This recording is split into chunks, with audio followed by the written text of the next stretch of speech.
पुढची बातमी अहिल्यानगर फ्लॅश राहुरी विधानसभा पोटनिवडणुकीतून प्राजक्त तनपुरे यांनी अखेर माघार घेतलेली आहे। राष्ट्रवादी शरद पवार पक्षाकडून गोविंद मोकाटे यांनी उमेदवारी अर्ज भरलेला आहे। राहुरीच्या निवडणुकीमध्ये अक्षय कर्डिले विरुद्ध गोविंद मोकाटे यांच्यामध्ये आता प्रमुख लढत होणार आहे।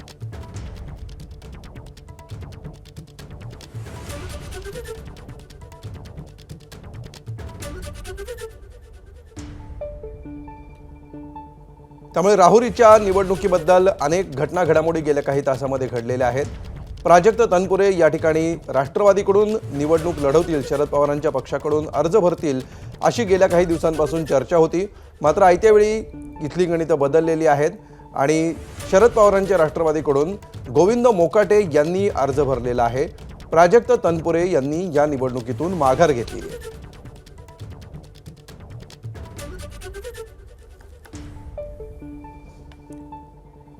आणि अधिक माहिती घेऊया, आमचे प्रतिनिधी सुनील भोंगळ सध्या आपल्या सोबत आहेत। सुनील, गेल्या काही तासांमध्ये समीकरणं बदलताना दिसत आहेत राहुरीची, काय नेमके अपडेट्स आहेत सध्याचे?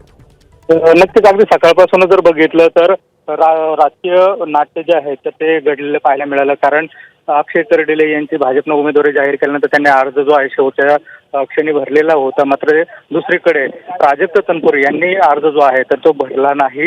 खरं तर त्यांच्या नावानं देखील पक्षाकडनं एबी फॉर्म आलेला होता आणि ते अपक्ष अर्ज भरतील अशी देखील चर्चा सुरू होती। मात्र त्यांनी आज अगदी शेवटच्या क्षणापर्यंत सस्पेन्स जो आहे तो कायम ठेवला। मात्र सकाळच्या टप्प्यामध्ये भाजपचे प्रदेश अध्यक्ष रवींद्र चव्हाण आणि जिल्ह्याचे पालकमंत्री राधाकृष्ण विखे त्यांची भेट घेतली आणि त्यानंतर आता त्यांनी आपली तलवार जी आहे तर ते मॅन केल्याचं पाहायला मिळत आहे। त्यांनी आपला अर्ज जो आहे तर तो भरलेला नाही।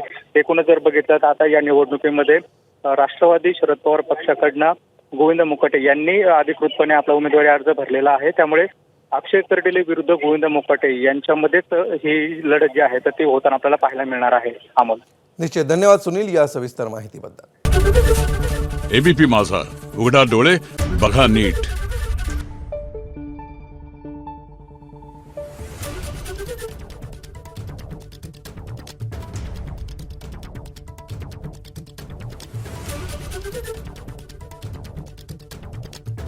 Thank you.